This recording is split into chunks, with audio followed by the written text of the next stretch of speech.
Hello everyone, welcome back in science class. मैं हूं दिव्या और आज हम पढ़ेंगे ओम्स लॉ। ओम्स लॉ सुनने में इतना अच्छा लगता है ना। चलो डिस्कवर करते हैं कि ओम्स लॉ सुनने में जितना अच्छा लगता है पढ़ने में उतना अच्छा है कि नहीं है। ठीक है, तो सबसे पहले हम लोग समझेंगे इसकी डेफिनेशन। तो क्या है इसकी डेफिनेशन? इसकी डेफिनेशन है at a constant temperature the current flowing through a conductor is directly proportional to the potential difference applied across its ends. ठीक है, उन्होंने कहा कि कांस्टेंट टेम्परेचर में, इन्होंने उसको मेंशन किया है क्योंकि टेम्परेचर इंपॉर्टेंट रोल प्ले करता है कंडक्टर के कंडक्टिविटी पे। ठीक है, तो एक कांस्टेंट टेम्परेचर पे जो भी करंट फ्लो कर रहा होता है कंडक्टर से वो डायरेक्टली प्रोपोर्शनल होता है उसके पोटेंशियल डिफरेंस से। ठीक है, तो अगर हम न्यूमेरिकली इसको डिस्क्राइब करना चाहें तो हम बोलेंगे I is directly proportional to V। I is current and V is potential difference. और हम इसको ऐसा भी कह सकते हैं कि V is directly proportional to I।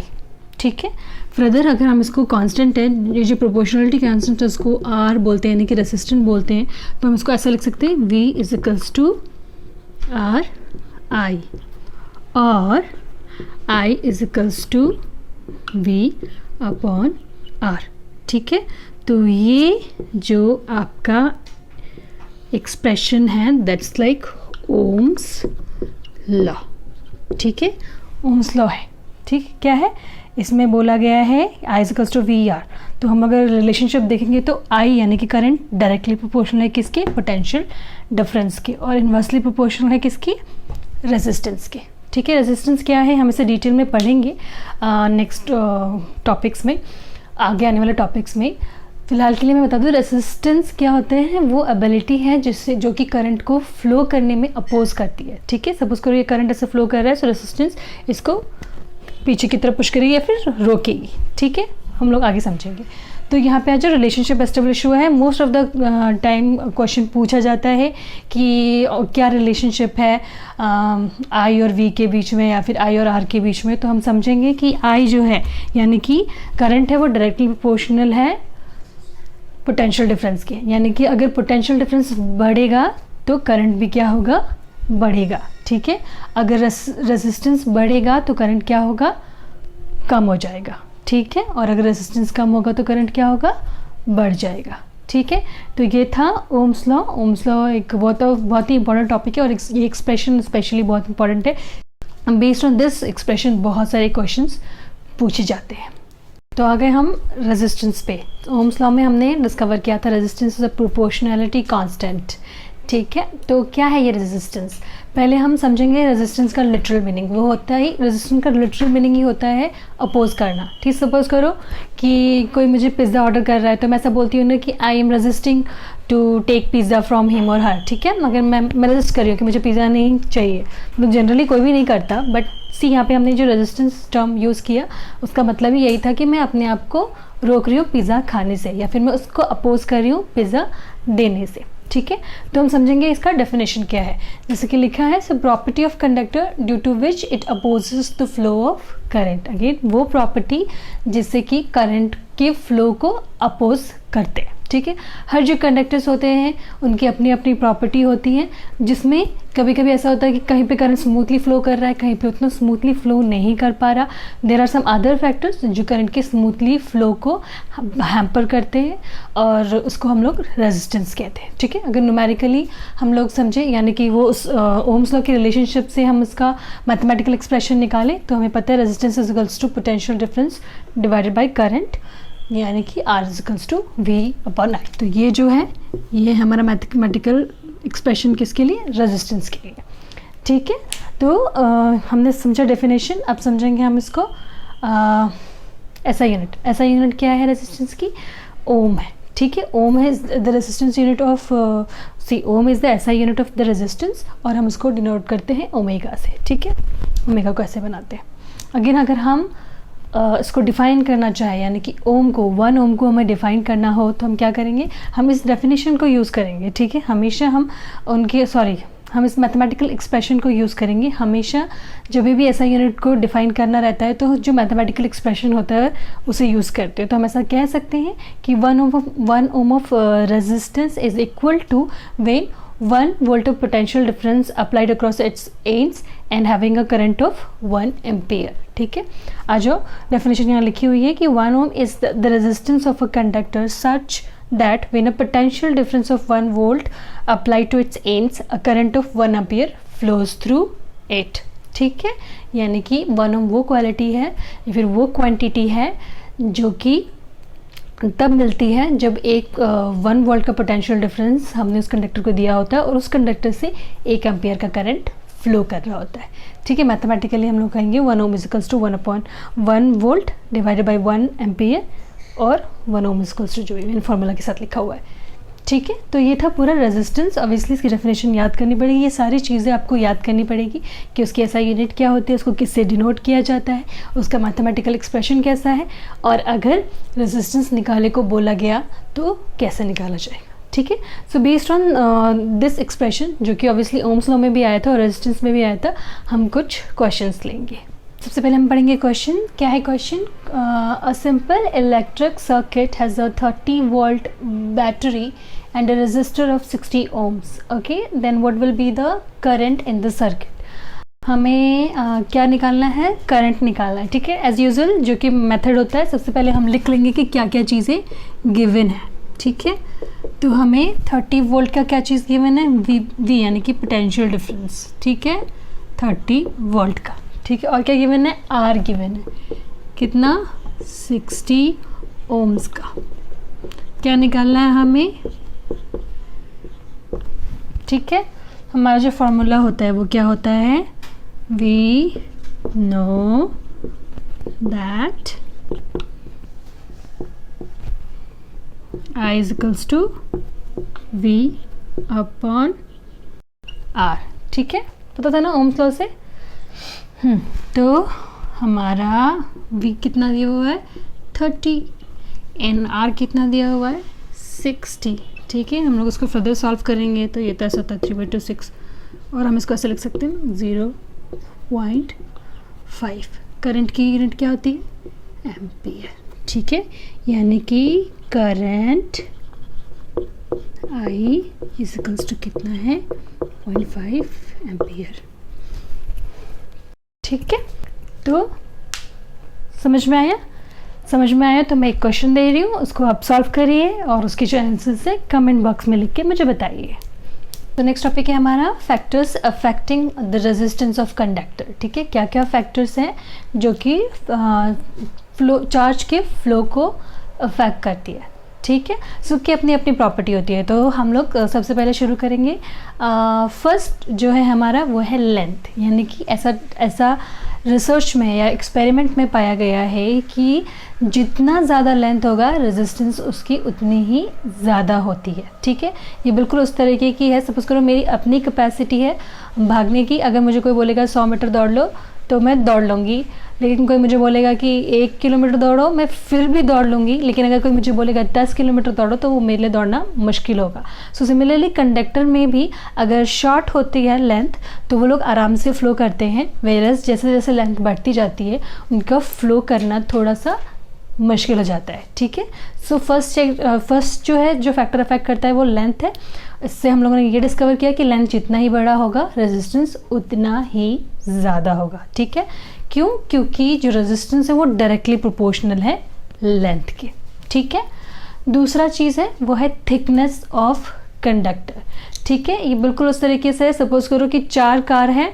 ठीक है, 4 कार एक पतली सी इतनी पतली सी सड़क पे उन 4 कारों को जाना है तो उनके लिए कितना मुश्किल होगा. वो लोग एक के पीछे एक के पीछे एक के पीछे जाएंगे. लेकिन अगर रोड इतनी चौड़ी हो जाए तो ठीक है, चारों का अपना एक लेन होगा तो वो आराम से ट्रैवल कर पाएगी. ठीक है, सिमिलरली थिकनेस ऐसे ही अफेक्ट करती है इलेक्ट्रॉन को जैसे कारों को किया. ठीक है, अगर पतली तार होगी तो इलेक्ट्रॉन को फ्लो करने में मुश्किल होगी, वेरस अगर तार मोटा हुआ यानी कि एरिया अगर ज़्यादा हुआ तो इलेक्ट्रॉन या फिर चार्ज आराम से फ्लो करेंगे. ठीक है, तो इसमें क्या होता है, जो रेजिस्टेंस होता है वो इन्वर्सली प्रोपोर्शनल होता है एरिया के.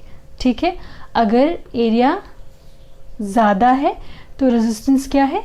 कम है. ठीक है, और अगर एरिया कम है तो रेजिस्टेंस क्या है? ज़्यादा है. ठीक है, यानी कि पतली वायर में चार्ज का फ्लो कम रहता है, वेरस मोटिव वायर में आराम से फ्लो कर देते हैं, ठीक है।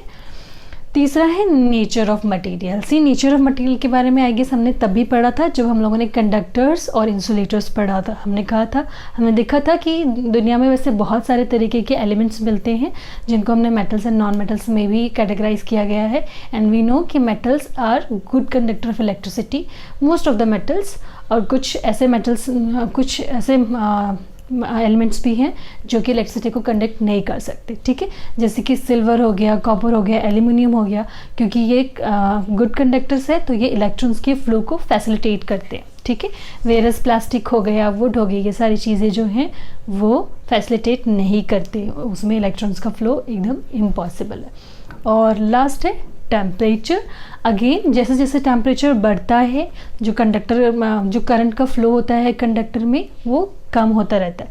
ये एक्सपेरिमेंट में डिस्कवर किया गया है, ठीक है। अगेन जब भी मेटल गर्म हो जाता है तो वो अपोज करता है इलेक्ट्रॉन्स के फ्लो को, ठीक है। तो अक्सर पूछा जाता है कि how these 4 factors affect the conductivity, या फिर कैसे ये रेजिस्टेंस को, कंडक्टर की रेजिस्टेंस को अफेक्ट करते हैं, ठीक है। एक और चीज़ हम फर्स्ट और सेकेंड रिलेशन सबसे ये कंक्लूड कर सकते हैं कि हमें पता है, फर्स्ट वाले से हमें पता है कि R is directly proportional to length.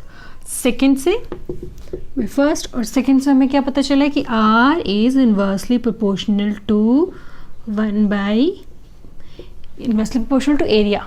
That's the second question, ठीक है। हम इसे कंबाइन करेंगे अगर तो हमें मिलेगा R is proportional to L upon A, ठीक है। और हम इसको ऐसा लिख सकते हैं R equals to, ठीक है, वेरस P क्या है, इज अ प्रोपोर्शनलिटी कांस्टेंट है जिसको इसको रो बोलते हैं। रो इज अ प्रोपोर्शनलिटी हम लोग कहते हैं रेजिस्टिविटी, ठीक है। और हम इसको ऐसे लिख सकते हैं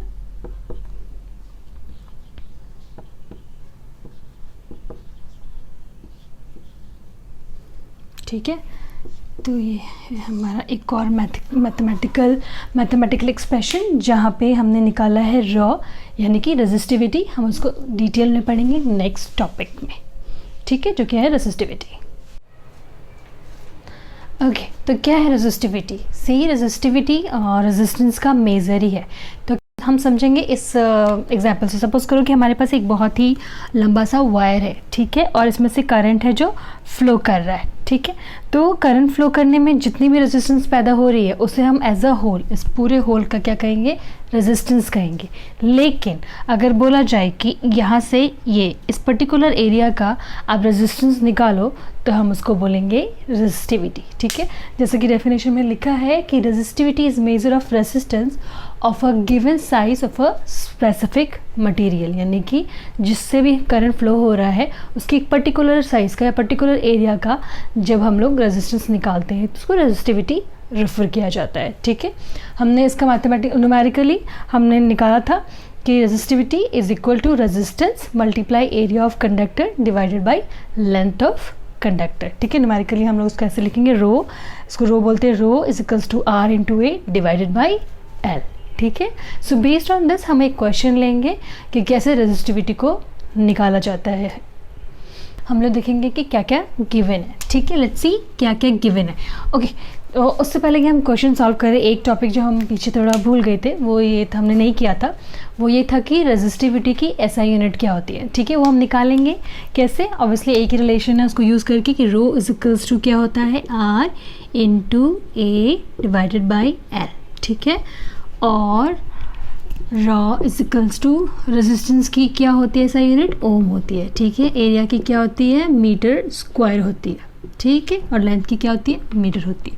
तो ये मीटर कैंसिल हुआ तो रो की यूनिट आ गई ओम मीटर, ठीक है। That's the SI unit of resistivity, ठीक है। अब आ जाए वापस क्वेश्चन पे। सो लेट्स सी कि क्या क्वेश्चन में क्या क्या गिवन है, यूजिंग दैट हम लोग रेजिस्टिविटी फाइंड आउट करते हैं।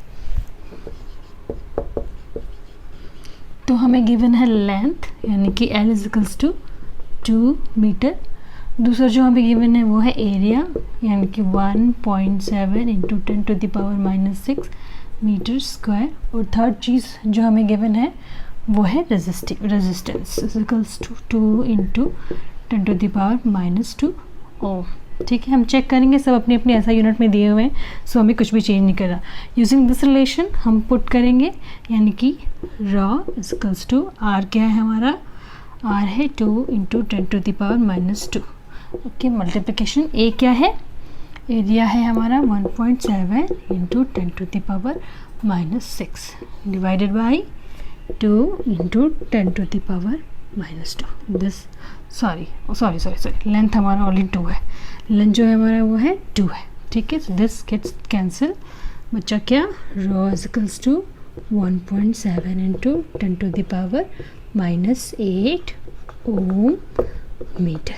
ठीक है, ये है आपका सोल्यूशन। ठीक है, बहुत ही इजी क्वेश्चन था, तो हम एक थोड़ा सा टफ क्वेश्चन भी लेंगे।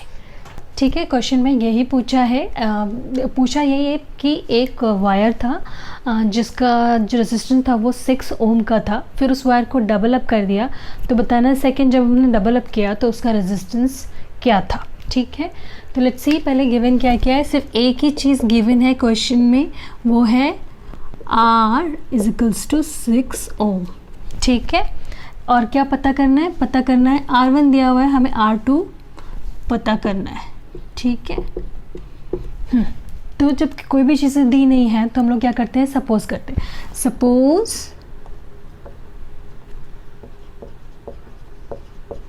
जो हमारा लेंथ है, फर्स्ट केस में जो लेंथ है